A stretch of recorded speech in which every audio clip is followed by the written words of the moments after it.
تک اللہ کی عدالت تک غضنفر ذمہ دار ہے، اور ذمہ داری سے فکرہ کہنے لگا ہوں. بس یاد دلاتا ہوں، کیونکہ میں اگر تفصیل سے پڑھنا شروع کر دوں تو پھر گھنٹہ گزر جائے گا. یاد کرو کبھی سلطان کربلا نے کھیل ہی کھیل میں کسی کو بچے عطا کر دیے تھے.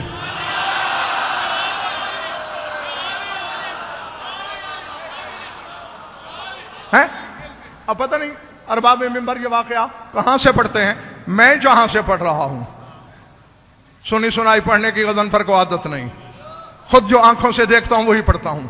علامہ عین العارفین حسینی نے مناقب السادۃ الکرام میں جو جملے لکھے ہیں، نانا کے دربار میں گئے حسین، نانا جان یہ سوالی روتا ہوا کیوں گیا ہے آپ کی بزم سے؟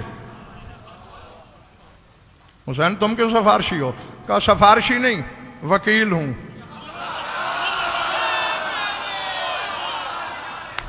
وکالت کرنے آیا ہوں اس غریب الدیار کی. یا تو یہ عدالت اپنی روایت میں ثابت کرے کہ کبھی کوئی اس بارگاہ سے خالی لوٹا ہو. میرا موکل کیوں؟ حسین تم بہتر جانتے ہو اس کی تقدیر میں نہیں. مسکرا کے کہا تقدیر میں ہوتا تو بال بک میں بیٹھے بچھائے نہ لے لیتا. آپ کی بارگاہ میں آیا اسی لیے. حسین میں کیا کروں جب لوح محفوظ پہ نہیں، کیسے دوں؟ کہا پھر میں نے دے دیا.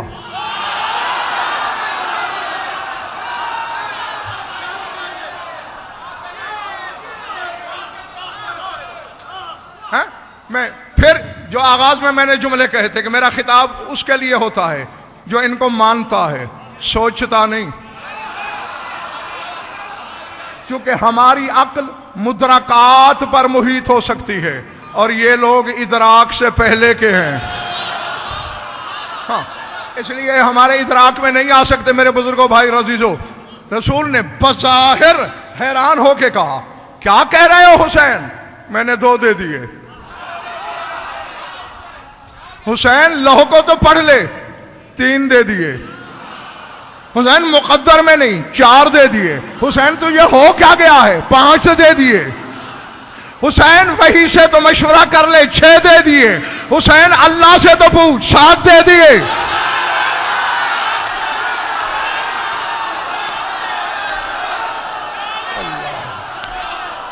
اللہ اکبر، العظمت للہ.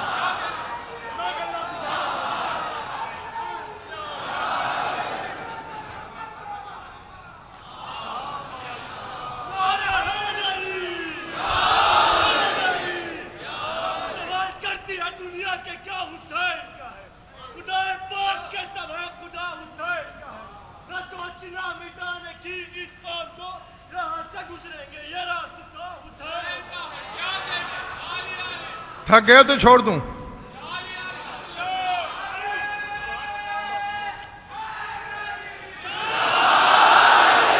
نہیں، جس جملے کے لیے علماء کرام میں نے تکلیف سماعت دی ہے اپنے سامعین کو وہ یہ ہے، جب حسین نے کہا نا 7 دے دیے ہاشم بھائی، سائل نے کہا مولا بس بہت ہیں، حوالہ میں نے دے دیا. اور کسی جنگل میں تو خطاب نہیں کر رہا، دیکھ لینا اور پھر غضنفر سے بات کرنا. جب اس نے کہا نا بس، شہنشاہ کربلا نے کہا اوف، میرے بہرے کرم میں کنکر پھینک کر جھولی اتنی چھوٹی.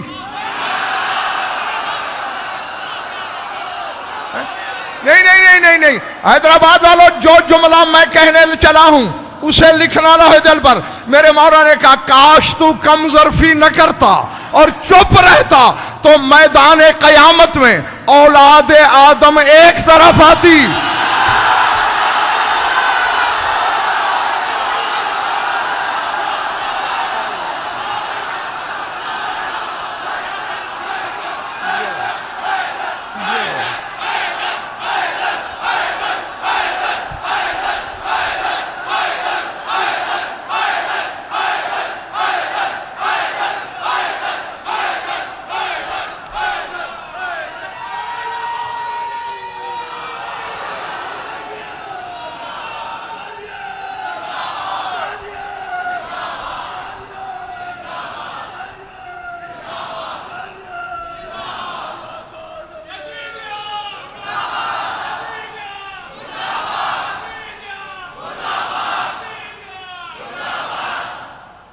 پلے پڑی بات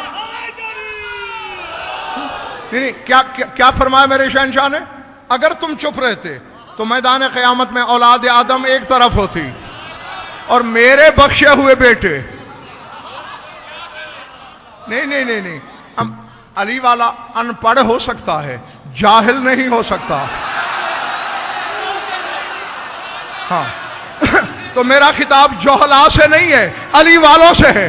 حسین کا یہ کہنا کہ اولاد آدم الگ آتی، میرے بخشے ہوئے بچے علیحدہ آتے، یہ جملہ دلیل ہے کہ جو بیٹے حسین نے اسے دیے وہ اولاد آدم میں شامل نہیں تھے.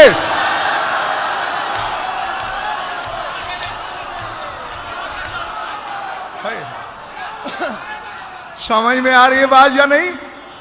14 کا نمک کھا کے 14 کو بھونکنے والوں،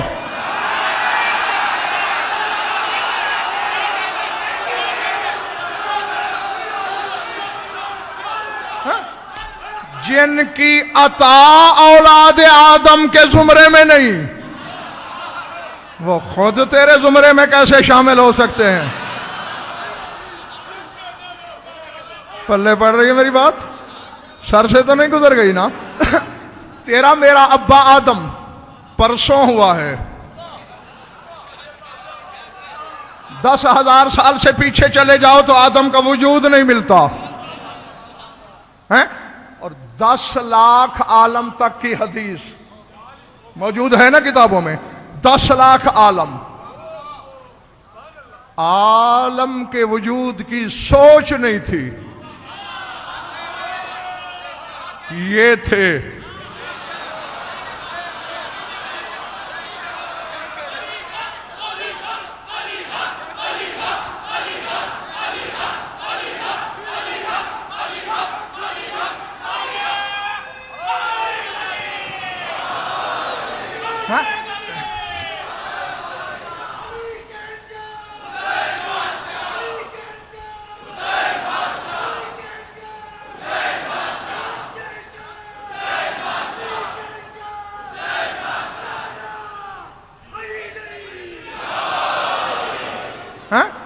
کیونکہ تم نے جو پیمانے ظاہر بینوں سے سنے ہیں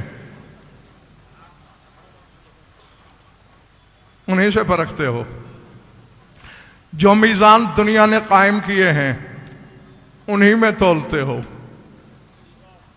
نہیں، حوا کے بیٹے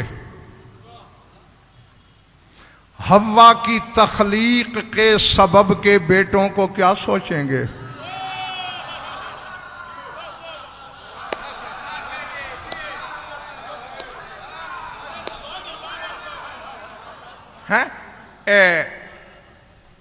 علماء کرام گواہی دیں گے اور آپ بھی اکثریت جانتی ہے، حوا سے بھی بڑا مقام ہے مریم کا، ہے نا؟ میرے خیال ہے تھک گئے ہو تم.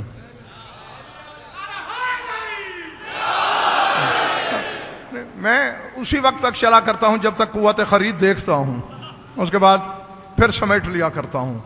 ہاں ظاہری والے پیمانے نہیں.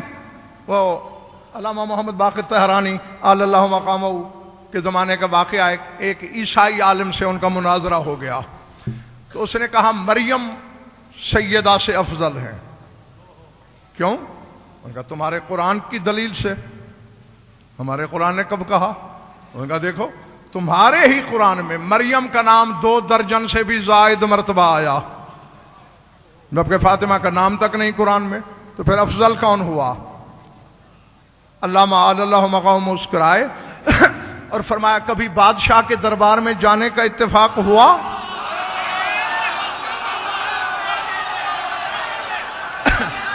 ہاں کئی مرتبہ. تو کہا جاہل تم نے دیکھا نہیں؟ بادشاہ بھرے دربار میں نوکرانیوں کا نام لیتے ہیں، حرموں کا نام نہیں لیتے.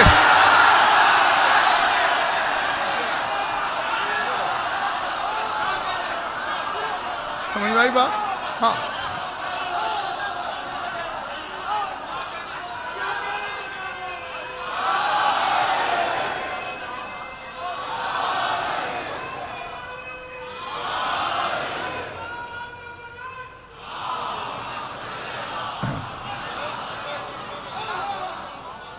سمجھ میں آ رہی نا میری بات؟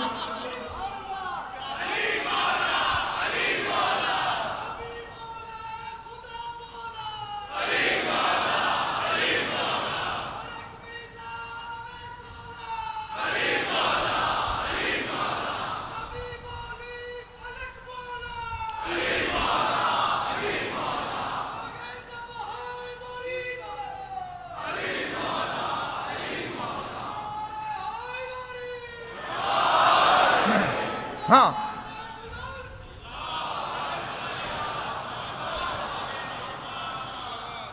مریم نے زمانے کو ایک بیٹا دیا ہے اور بطول نے کتنے؟ 3۔ عباس بھی بطول کا بیٹا ہے۔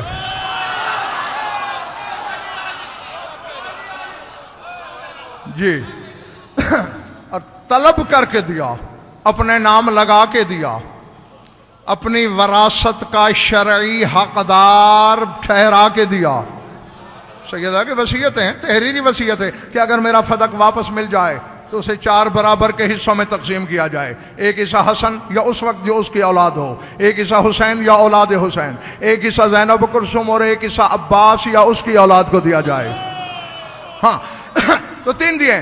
سر اٹھانا، مریم کا بیٹا بھی بڑا با کمال ہے۔ بس سمیٹ لیا ہے میں نے اپنے بیان کو، زیادہ نہیں تھکانا تمہیں مقصود۔ بڑا با کمال بیٹا دیا زمانے کو انتخاب۔ ہاں مریم نے چھولے، مادرزاد، اندھوں کو بینائی عطا کر دے، کوڑھیوں کو اچھا کر دے، موت و حیات کو ٹھوکروں میں رکھے۔ سر اٹھانا چیلنج ہے اور منبر کا چیلنج ہے۔ شرق سے غرب، شمال سے جنوب، ذرے سے عرش تک خدا کی خدائی میں دکھاؤ کہیں مریم کے بیٹے نے بشر کو شفا دی ہے۔ دکھا سکتے ہو کسی فرشتے نے عیسیٰ سے شفا مانگی ہو؟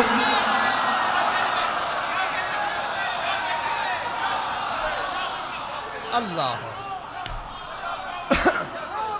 دکھا سکتے ہو؟ مانگ ہی نہیں سکتا فرشتہ شفا عیسیٰ سے۔ کیوں؟ عیسیٰ نبی ہے، اور ہم نے دیکھا ہے کہ کبھی نبوت زخمی ہو جائے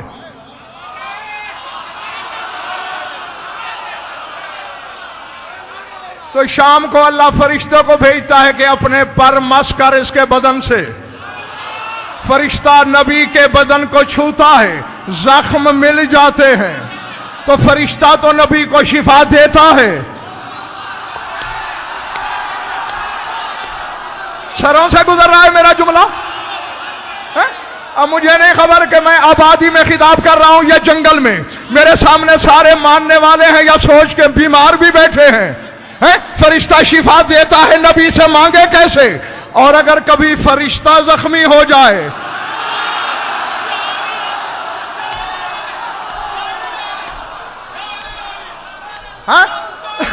تو پھر علیہ رحمہ کے حوالے سے بات کر رہا ہوں، اور شیخ صدوق کا نام میں نے اس لیے لیا ہے کہ مقصرین پر بھی حجت ہو جائے، کیونکہ مقصر بھی شیخ صدوق کا حوالہ نہیں ٹھکرا سکتے۔ اس میں یہ لفظ ہے کہ محمد مصطفیٰ نے جبریل سے کہا قُلْ لَهُ أَن يَمْسَحَ جَنَاحَيْهِ بِمَحْضِ الْحُسَيْنِ، اسے کہے اپنے پر حسین کے گہوارے سے مس کرے۔